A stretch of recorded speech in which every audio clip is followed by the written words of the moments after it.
Image encyclopedia.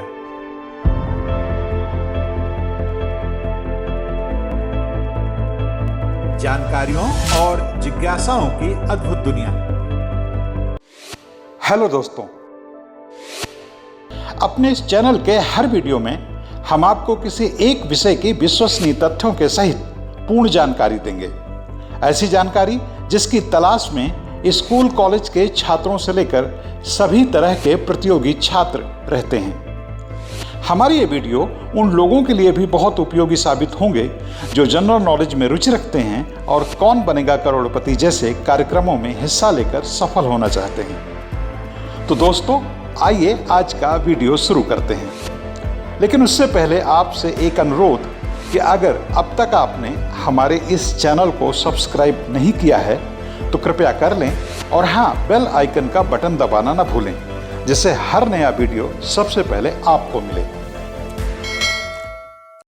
दोस्तों, 25 फरवरी 2021 को London की वेस्टमिंस्टर कोर्ट ने साफ तौर पर कहा है कि नीरव मोदी पर प्रथम दृष्टया धोखाधड़ी का मामला बनता है और बेहतर होगा कि उन पर भारत में मुकदमा चले।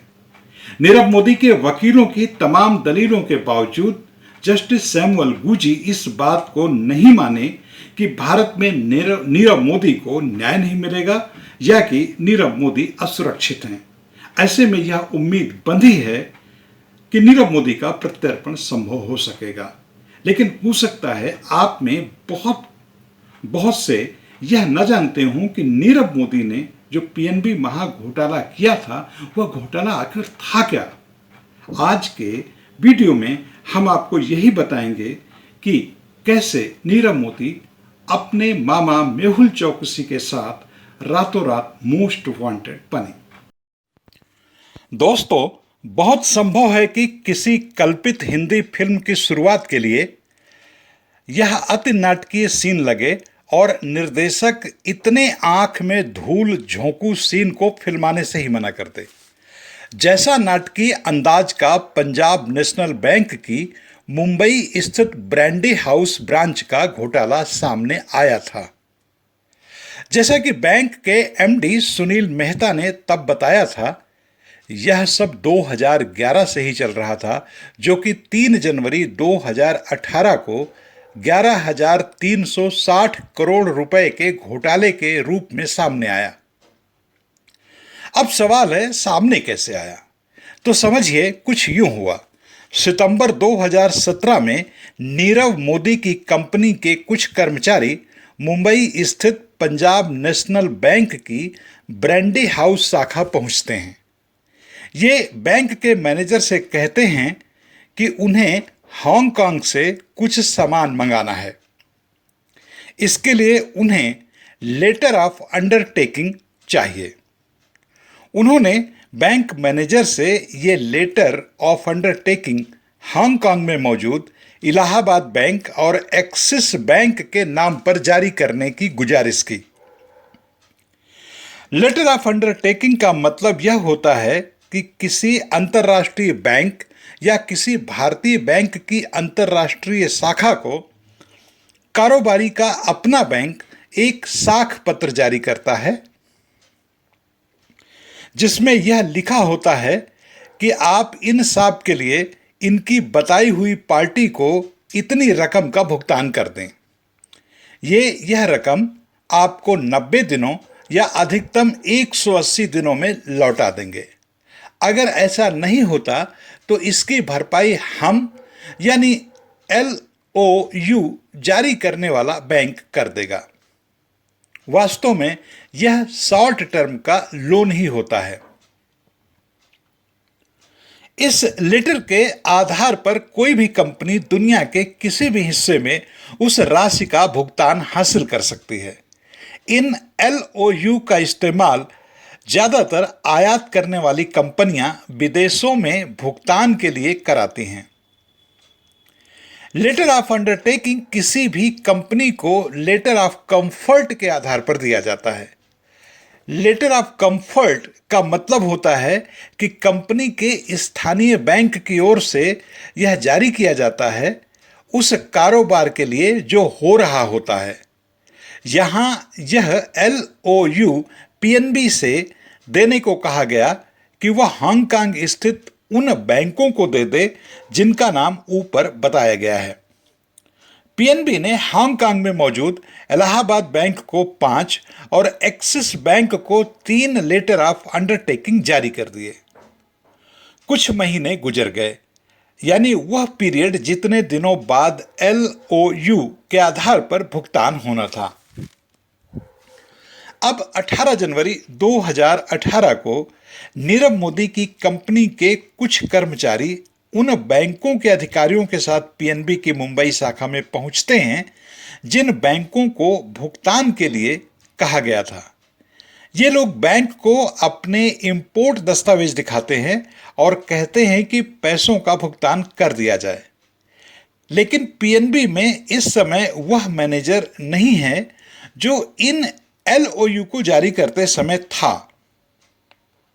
बैंक मान जाता है और LOU को लेकर जांच शुरू कर देता है, लेकिन यह क्या, बैंक कर्मचारियों के तो होश ही उड़ जाते हैं जब उन्हें पता चलता है कि PNB के रिकॉर्ड में तो वो ALU है ही नहीं। एक एक करके PNB का स्टाफ उन 8 LOU को ढूंढते हैं, लेकिन बैंक के किसी दस्तावेज में उनका कोई जिक्र नहीं है। मतलब बैंक ने बिना कोई एंट्री किए ही ये लेटर ऑफ अंडरटेकिंग जारी कर दिया था। संक्षेप में यही PNB घोटाला है जिसे हीरा व्यापारी नीरव मोदी और उसके मामा मेहुल चौकसी ने मिलकर अंजाम दिया था। इस हकीकत के उजागर होने के बाद PNB को तात्कालिक तौर पर 280 करोड़ का और पूरे मामले को जब खंगाला गया तो पता चला 11,360 करोड़ रुपए की चपत लगी थी।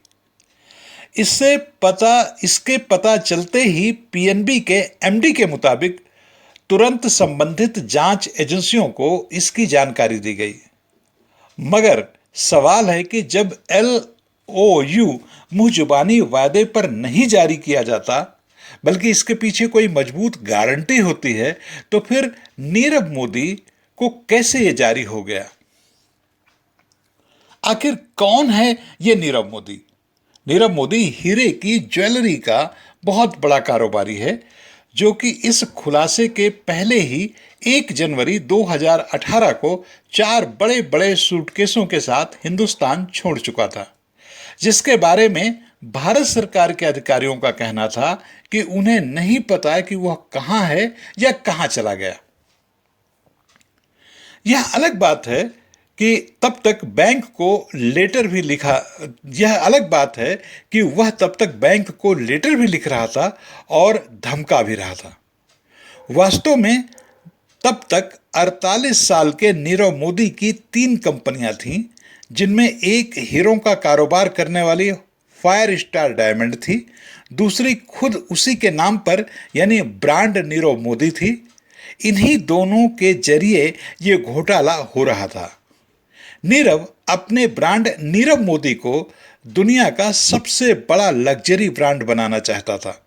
गौरतलब है कि नीरव मोदी दुनिया की डायमंड कैपिटल कही जाने वाली बेल्जियम के एंटवर्प शहर के मशहूर डायमंड ब्रोकर परिवार से ताल्लुक रखता है। एक वक्त ऐसा था कि वह खुद ज्वेलरी डिजाइन नहीं करना चाहता था, लेकिन पहली ज्वेलरी डिजाइन करने के बाद उसने कभी पीछे मुड़कर नहीं देखा। उसके पास डिजाइन किया गया गोलकोंडा नेकलेस 2010 में नीलामी के जरिए 16.29 करोड़ में बिका था, जबकि 2014 में उसके द्वारा डिजाइन किया गया एक हीरा 50 करोड़ रुपए में नीलाम हुआ था।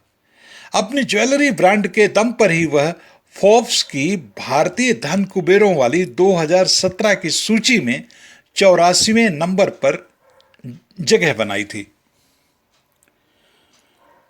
सवाल है, नीरव मोदी ने इस घोटाले को अंजाम कैसे दिया? दरअसल नीरव मोदी ने LOU जारी नहीं किए थे, बल्कि बैंक के 2 कर्मचारियों ने फर्जी LOU बनाकर दिए थे। इन कर्मचारियों के पास स्विफ्ट सिस्टम का कंट्रोल था, जो 200 देशों की बैंकिंग गतिविधियों के लिए आधिकारिक तकनीक है। उसी के जरिए इन्होंने इस घोटाले को अंजाम दिया था। स्विफ्ट सिस्टम से जो संदेश जाते हैं वो उत्कृष्ट तकनीकी का इस्तेमाल करते हुए कोड में भेजे जाते हैं। LOU भेजना, खोलना, उसमें बदलाव करने का काम इसी सिस्टम के जरिए किए जाता है। इसी कारण से जब इस सिस्टम के जरिए ये संदेश किसी बैंक को मिलता है तो उन बैंक को पता होता है कि यह आधिकारिक संदेश है और सही संदेश है, लेकिन नीरव को भेजे गए दस्तावेज में असल में बैंक का कोई दस्तावेज था ही नहीं। यानी इसके साथ बैंक ने उस व्यापारी को कोई लिमिट नहीं दी थी। ब्रांच मैनेजर ने स्विफ्ट सिस्टम से इसे भेजने वाले को कोई कागज हस्ताक्षर करके भी नहीं दिया था। उन्होंने चुपचाप LOU भेज दिया। इस माध्यम से आए किसी संदेश पर कभी कोई बैंक शक नहीं करता। लेकिन बात यह है कि किसी सिस्टम को संभालने वाले भी तो आखिर कोई इंसान ही होते हैं। माना जा रहा है कि PNB में इस काम को करने वाले 2 लोग थे, एक क्लर्क जो इसमें डेटा डालता था और दूसरा अधिकारी जो इस जानकारी की आधिकारिक पुष्टि करता था।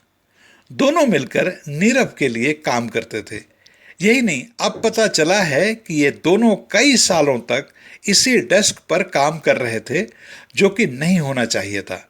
इस पद पर काम करने वालों का बीच बीच में तबादला होता रहता है। एक और बात है, स्विफ्ट सिस्टम कोर बैंकिंग से जुड़ा नहीं था, क्योंकि कोर बैंकिंग में पहले LOU बनाया जाता है, फिर वो स्विफ्ट के मैसेज से चला जाता है।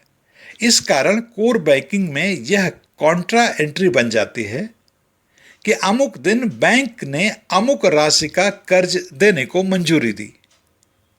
तो अगले दिन जब बैंक का मैनेजर अपनी फाइलें यानी बैलेंस शीट देखता है तो उसे पता चल जाता है कि बैंक ने बीते दिन कितने के कर्ज की मंजूरी दी है।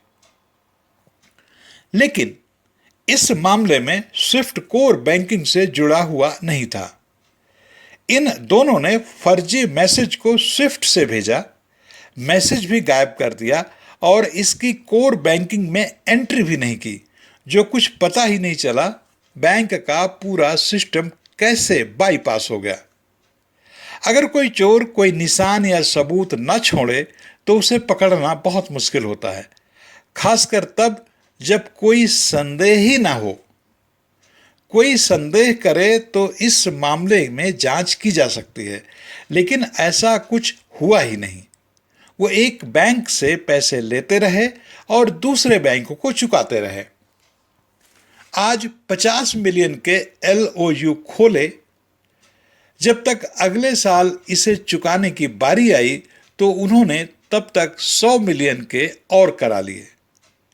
अब उन्होंने पहले लिए गए 50 मिलियन चुका दिए और अगला कर्ज किसी और बैंक से खड़ा हो गया।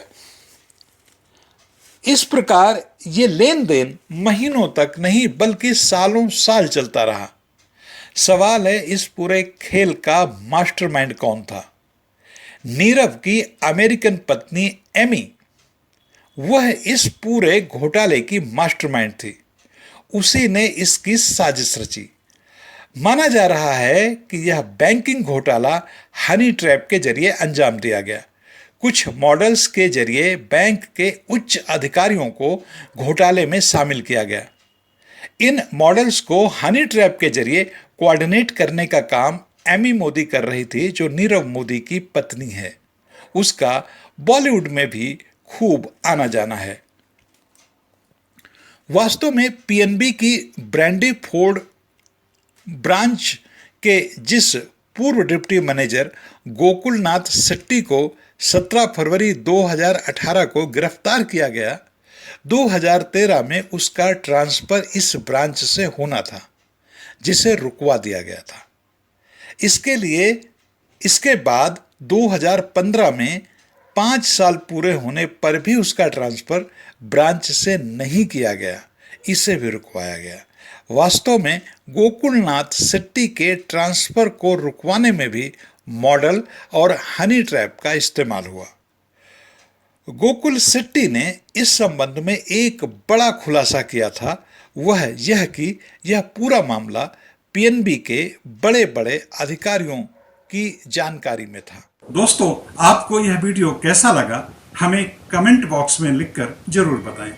आपकी प्रतिक्रिया हमारे लिए बहुत महत्वपूर्ण है, क्योंकि आपकी प्रतिक्रियाओं से ही हम जान पाएंगे कि आपको किस किस्म के वीडियो पसंद हैं और हमें वैसे वीडियो बनाने के लिए अभी और क्या क्या करना है।